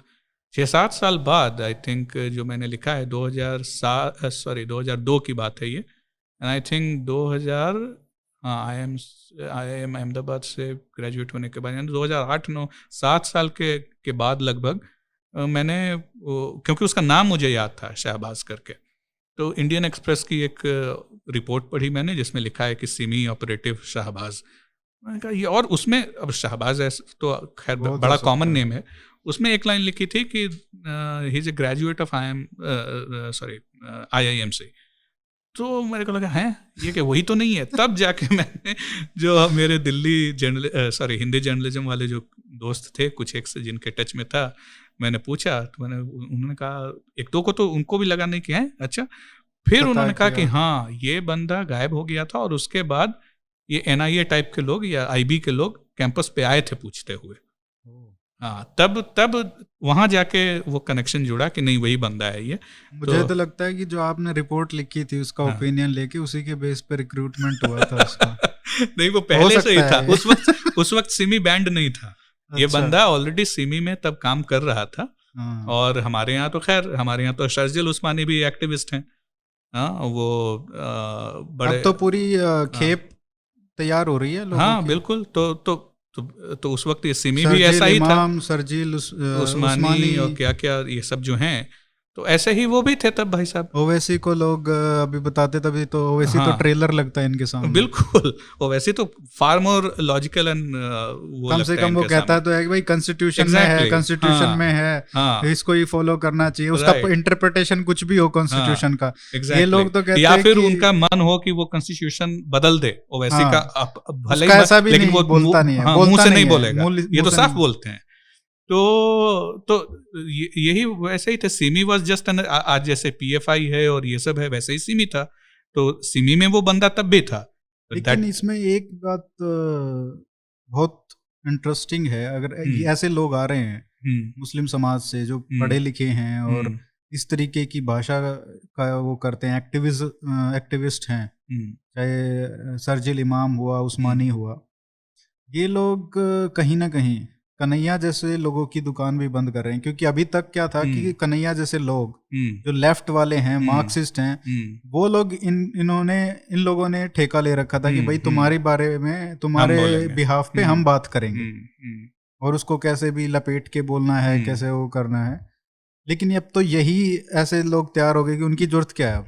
नहीं, जरूरत तो है ही, क्योंकि अभी भी एक शर्जिल उस्मानी की, अभी हम बाहर चले जाएं सड़क पे 10 लोगों को ज़बरदस्ती कर लें और उसके क्लिप्स दिखाएं, तो आम जो ये दिल्ली में या बिहार में या कहीं भी वो शर्जिल उस्मानी या इस इमाम की बात सुन के कहेंगे नहीं ये बंदा समाज में भड़का रहा है, ऐसी बात बोल देंगे। इन कन्हैया और इन लोगों को ये ट्रिक मालूम है कि कैसे ये उनकी बात कह दें और फिर भी लगे ना ये बंदा सही कह रहा है। तो कन्हैया टाइप की यूटिलिटी है और वो तब तक, ये यूजफुल इडियट्स तब तक काम में आते रहेंगे इनके, जब तक उनके पास इतनी डेमोग्राफी और स्ट्रीट पावर ना हो जाए कि वो कन्हैया को लात मार के भगा दें। तो अभी तो उनके पास है वो ज़रूरत है कन्हैया टाइप के लोगों की, क्योंकि अभी भी आम जो एक हिंदू है जो कल को वो जो कांग्रेस को वोट दे रहा है या आपके यहाँ दिल्ली में अरविंद केजरीवाल को वोट दे रहा है, वो आज भी इस तरह के डबल फेस्ड लोग से जो बेवकूफ़ बन जाता है, वहाँ पे जाके कन्हैया या फिर आपके खुद ही आम आदमी पार्टी के ही जो लोग हैं वो काम आते हैं। तो अगर हर जगह अमानतुल्लाह खड़ा कर दिया जाए दिल्ली में तो ऑब्वियसली है कि आम आदमी पार्टी हार जाएगी, लेकिन जीत रही है ना, और भले ही अमानतुल्लाह के ही बातें होती हैं, तो वही फायदा, वही यूटिलिटी है ये मुखौटे की एग्जैक्टली मुखौटे की यूटिलिटी है, और वो बनी रहेगी जब तक टिपिंग पॉइंट ना आ जाए जहाँ ये मुखौटे को फेंक दें कि ना हमें तो ये चाहिए, एक्सेप्ट इट, और डायरेक्ट एक्शन का तो कहीं ना कहीं अगर 2020 की बात की जाए तो जो दिल्ली में ट्रेलर दिख ही गया था, दिल्ली में जो हुआ, और 100 साल पहले चले जाओ खिलाफत, तो अभी आपने भी शायद लिखा था और बहुत लोगों ने लिखा था कि खिलाफत 2.0, राइट, उन्होंने खुद ही लिखा है खिलाफत 2.0। इनका आई थिंक जामिया में के वॉल पे ही इन्होंने ये पेंट से लिखा था। अच्छा, हाँ, वो टर्म हमने थोड़ी नहीं ईजाद किया है, सबसे बेस्ट काम किया उन्होंने बता दिया कि क्या। हाँ, खिलाफत 2.0 लिख के उन्होंने बता दिया, बाकी आप अकल के अंधे हैं या सच में अंधे हैं कि आपको वो दिख नहीं रहा है। खिलाफत 2.0 was their own slogan and written on their own educational institution, और इससे ज़्यादा क्लैरिटी ऑफ थॉट और क्लियर मैसेज हो ही नहीं सकता कि what are they aiming at. अब जैसे आपने कहा मुखोटे वाले कह रहे थे कि हिंदुत्व की कबर खुदेगी। हाँ, हिंदुओं नहीं बोला था, हिंदुत्व का बोला था। तो ये तो मेरे ख्याल से अगर 20-30 किलोमीटर इधर उधर चले जाओ दिल्ली से, तो किसी को फर्क नहीं पता है कि हिंदुत्व और हिंदू धर्म में क्या अंतर है। तो ये लोग ये जो ट्रिक खेल रहे हैं कब तक चलेगी? अभी तो चल ही रही है, देखते हैं कब तक। कम से कम मीडिया में और एलीट सर्कल्स में तो चल रही है। हाँ, एलीट सर्कल्स वही, दैट्स द प्रॉब्लम कि अगर आप विकास करेंगे तो ज़्यादा से ज़्यादा लोग एलीट बनेंगे और ज़्यादा से ज़्यादा लोग बेवकूफ़ बनेंगे। और आयरनी ये है कि जो बंदा एलीट नहीं है, जो सड़कों की धूल खाता है, जिसको पता है कि अगली रियलिटीज़ क्या हैं, वो जानता है, वो इन सब बहकावे में नहीं आता। तो दैट्स अ डाइकॉटमी है ना। अगर आप वो सारे को इग्नोर करके सिर्फ विकास की तरफ चलेंगे, वो भी बेवकूफ़ों की जमात में शामिल हो जाएगा। पर ठीक है, बात वही आ जाती है ना कि अगर विकास कर रहे हो और उसमें भी आपका जो एजुकेशन सिस्टम है वही इम्पोर्टेड है। हाँ, वो सॉफ्टवेयर ही इम्पोर्टेड है, जैसे साई कह रहे थे कि कॉलोनियलिज्म से इंस्पायर्ड है, तो वैल्यूज ही वही है, तो वही सीखोगे। That teaches you to hate your culture, that teaches you to remove yourself from your roots. Yeah, you will start denying, negating your own lived experiences, जो gaslighting कहते हैं, वही एजुकेशन सिस्टम कर रहा है। बट ठीक है, अपनी ज़बरदस्ती पीठ थपथपा के हम आप जैसे लोग कर रहे हैं कोशिश कि जो एलीट सर्कल भी है उसमें भी आंखें खुले लोगों की, समझ में आए। क्योंकि अगर वही बात है, फिर इजराइल की बात आ जाती है। अब कुछ दिखता नहीं तो इजराइल की तरफ ही देखते हैं, क्योंकि एक ऐसा उदाहरण है जो हम दे सकते हैं, जिन्होंने बदलाव लेके आए हैं वो लोग। तो उसमें तो उनका भी तो विकास की तो कोई कमी है नहीं। हाँ, बिल्कुल। और डिरेसिनेशन बिल्कुल नहीं है। लाइक जितने भी हैं लेफ्ट वाले भी, अभी तो लेफ्ट के प्रधानमंत्री तो चलो राइट विंगर है वहां पे, लेकिन तो वही मतलब काफी बिल्कुल जो अलग मेजॉरिटी है वो लेफ्ट की है, और वो फॉरेन मिनिस्टर है। तो अभी एक आइसक्रीम ब्रांड है, उन्होंने ये डिक्लेयर करा कि हम पैलेस्टीन जो कंट्रोल्ड इन्होंने किया हुआ है इजराइल वालों ने, वहां पे हम अपनी आइसक्रीम नहीं बेचेंगे। अच्छा, इजराइल के ऑक्यूपेशन में। फॉरेन मिनिस्टर ने कहा कि ये यूएस का ब्रांड है और इसमें 30 स्टेट्स जो हैं, 30 states in US, they should take action, this is antisemitism. तो मतलब एक लेफ्ट का बंदा ये कह रहा है, तो वहां पे पूरे स्पेक्ट्रम में जब ज्यूविश वैल्यूज पे बात आती है तो कोई कॉम्प्रोमाइज नहीं होता है। और यहाँ पे वो मैच्योरिटी आई नहीं है अभी। हाँ, वो leadership as well as society की प्रॉब्लम है। I mean you cannot compare an Abrahamic faith and Abrahamic people with Indic faith and Indic people, वो चीज़ें आ ही नहीं सकती। I don't know, I mean क्या सोल्यूशन होगा, even I am not pretty sure. और वो एक तरीके से इंटेलेक्चुअल चर्न चल रहा है अभी, ये सारा जो एक दूसरे को भी कई बार जो हिंदुत्व कैंप में ही अटैक करते हैं, तो देखते हैं something more clarity should emerge. Unfortunately ये सारी चीज़ें तो बहुत पहले होनी चाहिए थी, या शायद हुई भी होंगी, but it was limited to a very narrow circle which didn't end up in any actionable outcome. जो शायद खिलाफत तो हो गया 2.0, पार्टीशन 2.0 आएगा क्या? क्योंकि हालात बहुत अच्छे नहीं दिख रहे। मतलब मैं तो काफी पेसिमिस्ट हूँ, मुझे तो लगता है डेफिनेटली आएगा। तो आपकी कहीं क्लिप को यूज करके ऐसे ना बोल दे जैसे सावरकर को बोलते हैं कि उसने 2 नेशन थ्योरी दी थी। इसलिए तो मैंने पहले ही बुक में लिख रखा है कि कहाँ 2 नेशन थ्योरी कहाँ से स्टार्ट होती है। जब सावरकर का जन्म भी नहीं हुआ था, तब से ये उन्हीं की तरफ से आया हुआ है।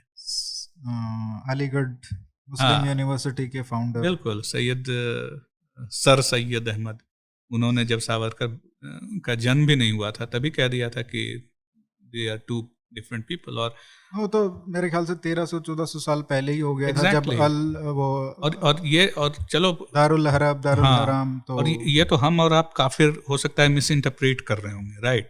लेकिन जो लेफ्ट के प्रॉफिट हैं कार्ल मार्क्स, उन्होंने खुद ही लिखा था कि Islam divides people into just 2 geographies, which emanates from Quran. ये प्रॉफिट कार्ल मार्क्स की बात है।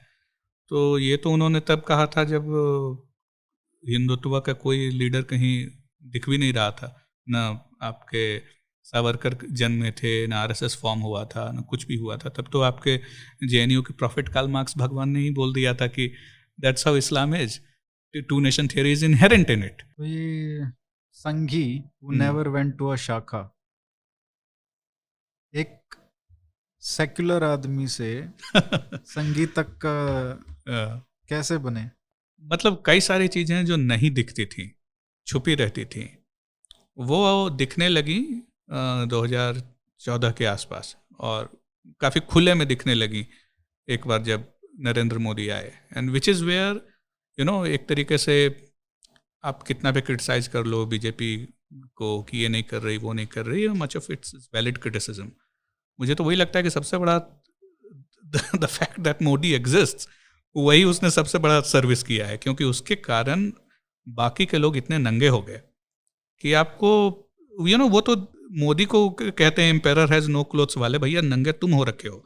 और वो हमारे जैसे लोगों को फाइनली दिखने लगा, जो तुमने जो सेकुलरिज्म का चोला ओढ़ रखा था, इंटेलेक्चुअलिज्म का चोला ओढ़ रखा था, वो सब फेंक के तुम नंगे नाच रहे हो 2013-2014 से ही।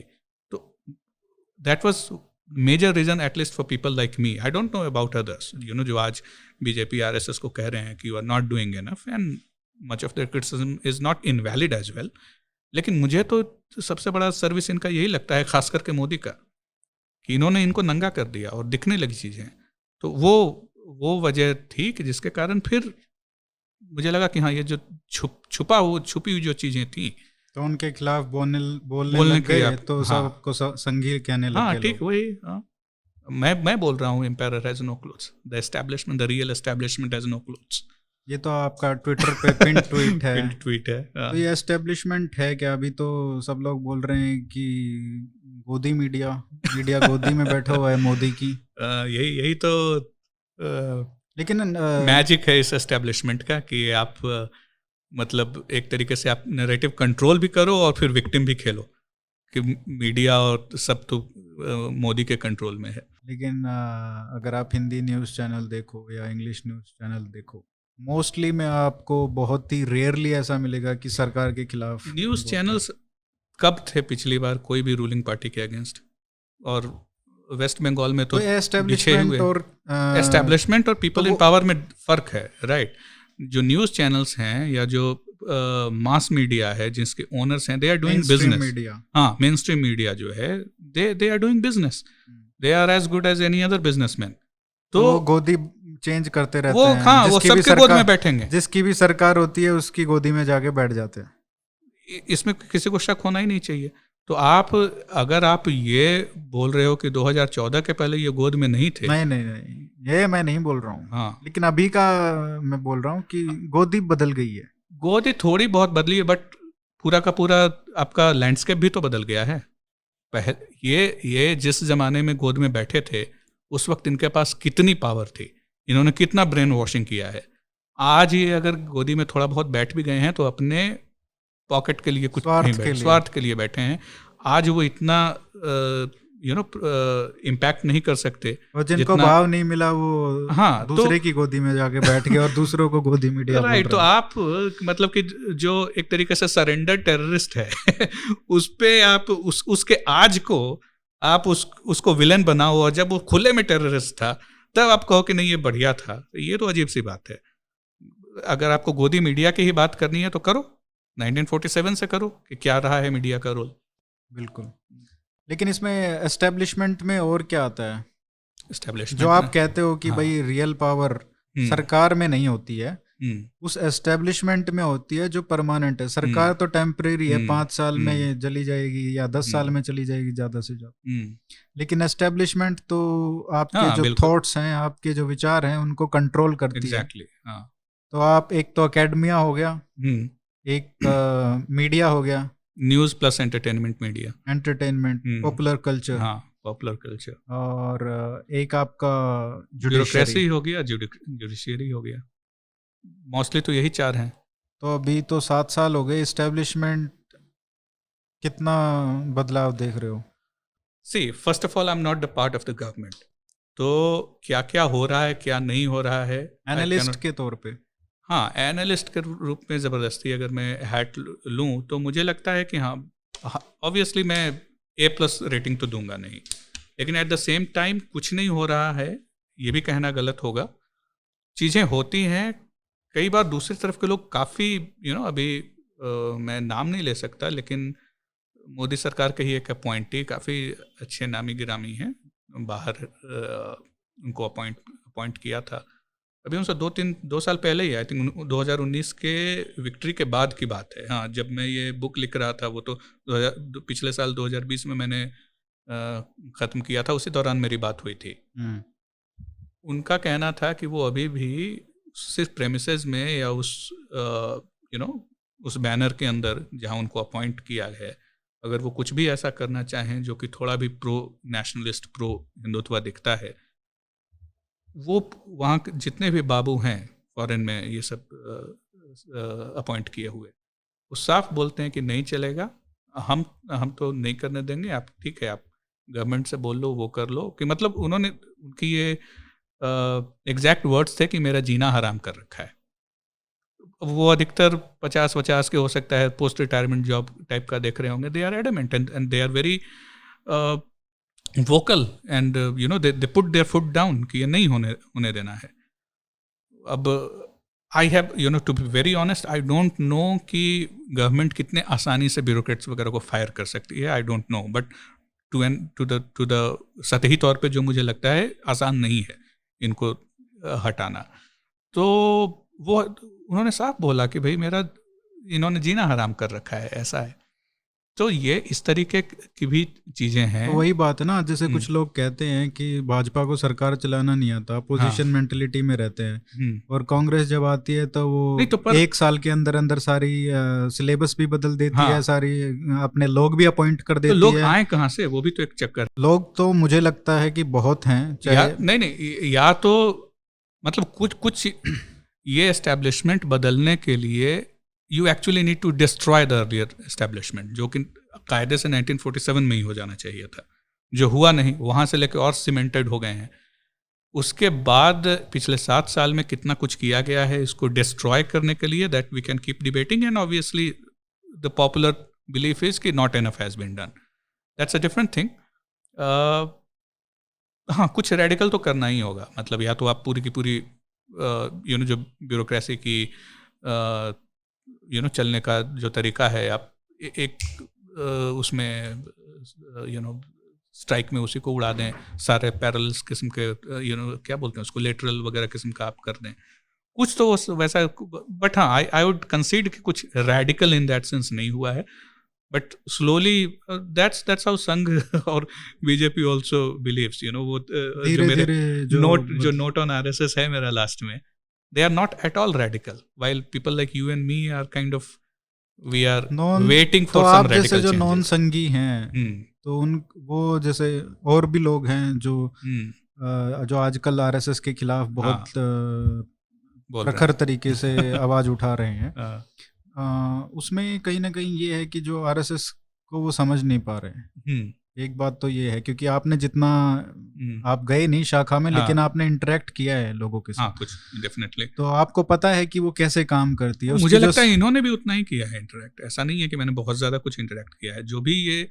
आरएसएस से जो खासकर सरसंघ चालक का जो बयान आया था सेम डीएनए वाला, उसके बाद से जो इतना अटैक हुआ है, और उसके बाद और भी चीजों पे जो लोग बोलना शुरू किए हैं, तो ये जो भी लोग बोल रहे हैं, मुझे लगता है इनमें से अधिकतर लोगों ने संघ से उनका इंटरेक्शन मेरा जितना है उससे ज़्यादा ही रहा होगा। उसके बावजूद भी उनकी ठीक है, उसको देखने के मेरी थोड़ी अलग नज़रिया है। मुझे जहाँ तक मेरी जितनी समझ है, उसमें जो भी क्रांतिकारी कोई करना चाहता है तो वो संघ का हिस्सा मुझे नहीं लगता कि बन सकता है। क्योंकि संघ का जो क्रांति वाला जो वो समरसता आराम से चलने वाले लोगों में से है। तो मुझे वही लगता है शायद पहले होता, मतलब 30-40 साल पहले जब विश्व हिंदू परिषद को भी तो संघ ने ही किया था, इन्होंने वहीं से कार्यकर्ता स्वयं सेवक भेज के, तो वो एक क्रांतिकारी काम था उस समय तो। बिल्कुल, हाँ तो जो संघ से नाराजगी लोगों की जो है वो इसी वजह से है कि जो रेडिकल चेंजेस कई लोग एक्सपेक्ट करते हैं, और संघ जैसा, मतलब मेरा जो लिमिटेड इंटरेक्शन रहा है, मुझे नहीं लगता। अब यू आर राइट कि वीएचपी टाइप की चीज़ें जो थी वो एक तरीके से रेडिकल ही थी, बट यहाँ अब जो एक्सपेक्टेशंस हैं वो बहुत ही अलग किस्म की हैं। ऐसा भी नहीं है कि मारकाट में जाने की एक्सपेक्टेशन है।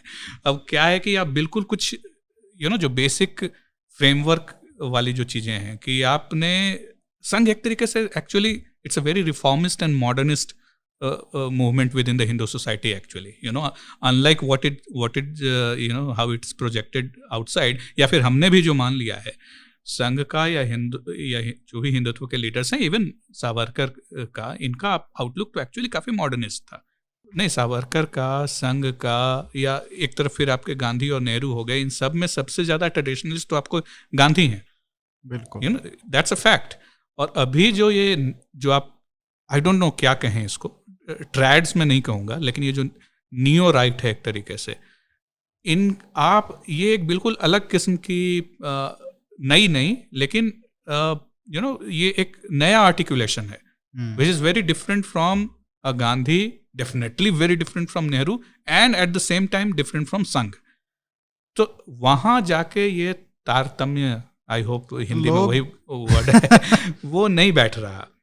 अब मुझे वहाँ जो ये संघ से जिनकी प्रॉब्लम्स हैं, मुझे वहीं जाकर वो समझ में नहीं आती कि इट्स ऑब्वियस वो हारमोनी आने ही वाली नहीं है, क्योंकि संघ का आउटलुक ही अलग है। मैं नहीं मानता जब लोग कहते हैं, हो सकता है संघ जो फाउंडर्स हैं उनकी जो विजन थी उससे थोड़ा भटकता नजर आ रहा हो, लेकिन at the root of it Sangh was a very reformist movement. They don't believe in caste, they don't believe in many of the traditional things जो उनके बहुत पहले से इस तरह की विचार रही है। जबकि ये जो आपके नए जो आर्टिकुलेशन है वो इन सब चीज़ों को रिजेक्ट करने में या इसमें अशेम्ड होने में या इनको उस तरीके से नहीं लेते। This is very new articulation, that's where I am actually looking forward to read Sai's book, Ashish का जो बुक आने वाला है कास्ट पे। So these are in a way these articulations I won't say are completely new, but they definitely are not Sangh's views. I don't think so. वो शायद इसलिए भी तो वही मैं कह रहा हूँ कि संघ का जो हिंदुत्व है और जो सावरकर का हिंदुत्व है उसमें भी तो अंतर है ना। हाँ, ऑब्वियसली। तो उनको जो आर्टिकुलेट ये लोग कर रहे हैं उनको बताने की जरूरत है ना। वाई लेकिन वो भी सावरकर से भी पूरी तरीके से सहमत नहीं है और संघ से भी नहीं है। तो आप क्यों मुझे बाकी उनके बारे में नहीं पता है। एक बॉक्स में नहीं डाल सकते हो। हाँ, तो इतने विविधता आ गई है। आप संघ को क्यों चाह रहे हो कि वो चेंज हो जाए आपके हिसाब से? हाँ, वो बात बिल्कुल सही है कि अगर आप एक नई विचारधारा लेके आए, नया फ्रेमवर्क लेके है विचारधारा, तो मोर और लेस वही है। आप अपनी ऑर्गेनाइजेशन बनाओ, नहीं वो भी देश में छोड़ो। हाँ, आप एक स्टेट में ट्राई करो। हाँ, मतलब जिले में ट्राई करो। मैं ये जाइब नहीं फेंकना चाहता कि भाई वो जाइब नहीं है, और वो गलत भी है कि भाई सचिन तेंदुलकर को क्रिटिसाइज करना है तो आप पहले क्रिकेट खेल के आओ। कर सकते हो, लेकिन उसका फायदा भी तो उसका आगे क्या, क्रिटिसिज्म से आगे क्या? एग्जैक्टली। जब मेरे जैसे जो लोग हैं, ऑब्वियसली मुझे भी कई सारे जो नोट ऑन द आरएसएस जो मेरे एंड में है उसमें मैंने लिखा है कि आरएसएस से मुझे नहीं समझ में आता कि वो इस तरह की जो एग्जिस्टेंशियलिस्ट थ्रेट्स हैं वो कई बार ऐसा लगता है कि वो नहीं देख पा रहे हैं। तो मैं भी करता हूं। तो अब I mean in a very crude manner one can say कि I won't say my self, लेकिन बाकी जो लोग हैं, कई तरह के जो लोग हैं, उनके अलग अलग प्रॉब्लम्स हो सकती हैं संघ से। इन द वर्स्ट केस क्या है, मतलब इसको आप क्या एनालॉजी दोगे कि इट्स अ बैड मैरिज? संघ के बारे में आपने कुछ दिमाग में बिठाया था कि ये ही रिप्रेजेंट्स, और rather that organization represents this. आपको उससे प्यार हो गया, आपने शादी कर ली, वो लड़की के नखरे वखरे आपको बड़े अच्छे लगते थे, आपने शादी कर ली। अब वो अच्छी बहू नहीं बन पा रही है तो आप रोज ताने मारोगे उसको। तो उसके वो तो क्या, या तो आप डिवोर्स ले लो, या फिर आप प्यार से समझाने की कोशिश करो, या फिर भैया आप एक्स्ट्रा मैरिटल अफेयर चला लो। आई डोंट नो। एक स्वयं सेवक है, उन्होंने भी मेरे को बताया था कि क्या होता है कि लोग जो आते हैं ना 18-20 साल के, वो बहुत जोश में आते हैं शाखा में कि हम ये कर देंगे, हम वो कर देंगे। तो वहाँ पे सबसे पहले है कि कुछ नहीं करना, झाड़ू लगाओ, ठीक है, कहीं कुछ हो गया सेवा करो। तो ये डिसिप्लिन जो है और जो ब्यूरोक्रेटाइजेशन है, जो संघ की सबसे बड़ी ताकत है, वही कहीं ना कहीं उसकी सबसे बड़ी वीकनेस भी exactly. है। तो ये 100 साल से कोई भी ऑर्गेनाइजेशन चलती है तो उसका एक स्ट्रक्चर होता है, वो ब्यूरोक्रेसी होती है, उसमें भी हायरार्की होती है। उसके बिना आप 100 साल तक कोई भी संस्थान नहीं चला सकते हो। तो उसका एक सक्सेस का उसका, लेकिन उसका घाटा ये होता है कि वो अपने पेस पे ही काम होता है, धीरे धीरे ही चलता है। You cannot expect संघ or any of its affiliates, so-called affiliates, formal तो कुछ होता नहीं वैसा, to do any completely radical work। उसके लिए या तो आप संघ को ही कैप्चर कर लो, घुस जाओ उसमें। नहीं, कैप्चर कैसे कर लो, वही मैं बता रहा हूँ ना, कैप्चर नहीं कर सकते आप, क्योंकि आपकी ब्यूरोक्रेसी है। एग्जैक्टली। वहां पर पहुंचने में आप कैप्चर करोगे आप जब 16 साल के हो, जब आप सोच के चलो कि हाँ मैं कैप्चर करूंगा, तब तक तो पता नहीं क्या हो जाएगा। मतलब 50 साल में आप कहाँ होगे, संघ कहाँ होगा, देश कहाँ होगा, राइट, और भाजपा कहाँ होगी। तो मतलब ये अभी वही है कि इट्स नॉट अबाउट कि आप खुद ऑर्गेनाइजेशन क्यों नहीं बना लेते। The mere fact is that Sangh's outlook, approach, ideology is different. अभी तो यही है कि जागो, लोगों का यही है कि यार तुम जाग जाओ, तुम्हारे पास शक्ति है। तो हनुमान को शक्तियां याद दिला रहे हैं मतलब लोग। अभी तो कोशिश तो यही हो रही है कि यार क्यों मेहनत करवा रहे हो, इतना काम करना पड़ेगा, तुम्हारे पास ऑलरेडी है इतनी लोग। आई थिंक आप वाद विवाद करो उनसे, ये वाद ही है ना इसका। तो ऐसे संघ के साथ मिलके आप करो, उनको कहो कि ठीक है, आपकी जो ये सोच है, ये आइडियोलॉजी है, don't get stuck in time. ये शायद 1920s के लिए सही थी, उस वक्त शायद ये रिफॉर्मिस्ट, मॉडर्निस्ट आउटलुक शायद काम करता था। अभी कुछ और इसकी ज़रूरत है, या जो भी है आप बात करो। अगर वो मुस्लिम की गैदरिंग में जा सकते हैं तो नियो राइट के गैदरिंग में तो आ ही सकते हैं। आप बात करके देखो, कुछ तो हो। नहीं, बिल्कुल, ये संवाद तो चलता ही रहता है। लेकिन जब आप कटु वचन जब प्रयोग में आते हैं तो शायद कहीं कटुता, तो वो भी इंसान ही है, तो उनमें भी कहीं ना कहीं ईगो आ जाती है। संगीज who never went to शाखा, उनकी तादाद और उनका कद भाजपा में तो बढ़ रहा है। योगी जी वो संघ से नहीं है, संघ से नहीं है। हेमंत बिश्व शर्मा वो भी संघ से नहीं है, वो तो कांग्रेस से हैं। तो कांग्रेसी हिंदुओं का भी बढ़ रहा है। आपके सिंधिया जी वो भी आ गए। तो आपका भी भविष्य काफी उज्जवल है, तो आपको बहुत बहुत मुबारकबाद, और आप आगे बढ़ें। और आपको भी मुबारकबाद ये नया शो शुरू करने के लिए। चलिए, मुझे आशा है कि आपको बहुत अच्छा लगा होगा। मेरे को तो बहुत अच्छा लगा, और समय का पता ही नहीं चला कि मतलब जो एक तो जो श्रोता इतनी देर तक सुने उनका भी मतलब तहे दिल से शुक्रिया कि इतने देर तक आप बैठे। और दूसरा कि there was absolutely zero planning कि क्या एजेंडा रहेगा, क्या रहेगा इस बात का। Free willing conversation, it was completely free willing conversation. अब होपफुली ज़्यादा ही फ्री विलिंग ना हो गया हो, इसके क्लिप निकाल के कितनों हम दोनों में से किसी को ट्रोल किया जाएगा या नहीं, राम जाने। तो बढ़िया है, ट्रोल हो तो अच्छा है। राहुल जी, बहुत अच्छा लगा, धन्यवाद। Thank you.